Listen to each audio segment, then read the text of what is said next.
ஐயோ! எப்போ நடந்ததே.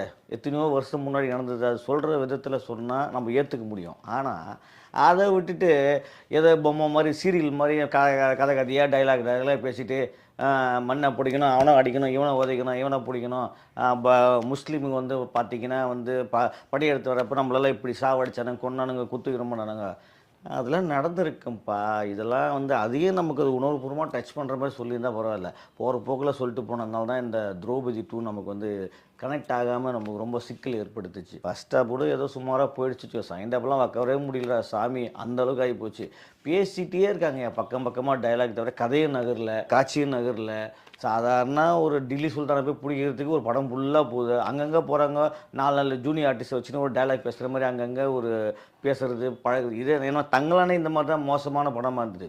ரஞ்சித் மேக்கிங் ஸ்டைல் நல்லாருக்கும். படமும் ஓரளவுக்கு நல்லா எடுப்பாரு. ஆனா அந்த படத்தையே நம்ம கழுவி ஊத்துன காரணம் என்னன்னா